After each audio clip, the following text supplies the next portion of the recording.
नमस्कार, मैं हूं सीमा। आप अपनी न्यूज़ फॉर नेशन देख रहे हैं। बिहार बंद को लेकर के हर तरफ जो है लोग प्रदर्शन कर रहे हैं। छात्रों की यही मांग है कि मोदी सरकार को अग्निपथ योजना वापस लेनी पड़ेगी।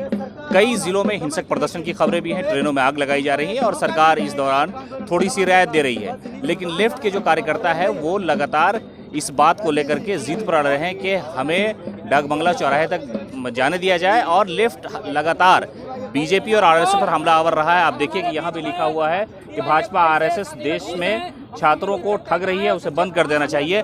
कैसे लगता है? सरकार तो ऐलान कर रही है कि हम छात्रों के हित में हैं। सरकार के हित में, सरकार जो बोल रही है कि हम सेनाओं के हित में है, तो आप सोच लीजिए 4 साल का ये जॉब दे रहे हैं, इसमें क्या ही होने वाला है। 17-18 साल की उम्र में ये जॉब करेंगे, 4 साल में ये पास आउट मतलब कि रिटायरमेंट हो जाएगा। ये 22-23 के उम्र में कहाँ जाएंगे? फिर सरकार न शिक्षा का क्षेत्र बचेगा, नहीं कुछ रहेगा। तो ये सरकार का जो भी मंजूरा रहेगा, जो बोलेंगे उन्हें मानना पड़ेगा। और एक तरीके से सरकार जो है अपना ये गुलाम बनाना चाहते हैं, अपनी सेना तैयार करना चाहते हैं। कहीं ना कहीं देखा जा रहा है, इसीलिए हम लोग विरोध कर रहे हैं ये अग्निपथ योजना का, क्योंकि आपका जो मंशा है ये गलत मंशा है। क्योंकि अस्थायी जो व्यवस्था थी उसकी तुलना में और अभी के जो वेतन की तुलना में वो जो बता रहे हैं 11 लाख 48 लाख का जो ढकोसला दे रहे हैं, जब आप जोड़िएगा तो आपको समझ में आएगा कि कितना ज्यादा है और कितना कम है। तो आप जो गद्दी पे बैठ करके विधायक का जो कोटा है उसमें क्यों नहीं पैसा काटते हैं? फिर संसद में जो जाते हैं विधायक का अलग मिलता है, संसद का अलग मिलता है। आप नेता क्यों नहीं अपनी पेंशन को कम करना है, जो अपनी पेंशन को बढ़ाए जा रहे हैं और सेना की पेंशन को कटौती कर करके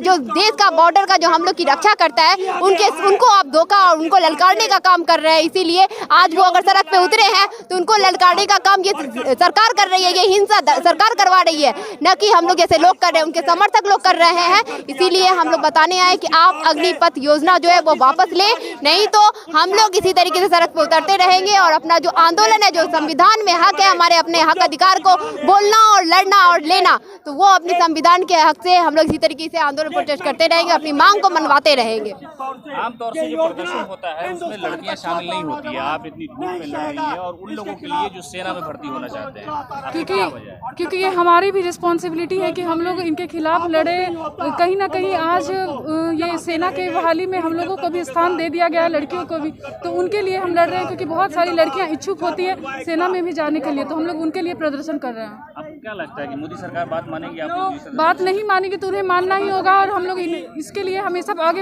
अगेंस्ट प्रोटेस्ट करते रहेंगे और काम करते रहेंगे। जो कार्यकर्ता है वो कहते हैं कि कृषि कानून वापस लेना पड़ा, और तो हमको लगता है कि इस कानून को भी वापस लेना पड़ेगा, इसलिए कि ये छात्रों के हित में है। नहीं, ये छात्रों के हित में नहीं है, क्योंकि ये 4 साल की योजना, उसके बाद यंग स्टेज में अगर लोग रिटायर कर जाएंगे तो फिर आगे क्या करेंगे? आगे उनकी उस टाइम शादी की एज होती है, उसके बाद अपनी वो फैमिली कैसे चलाएंगे? तो ये सरासर ये स्कीम जो है वो गलत है।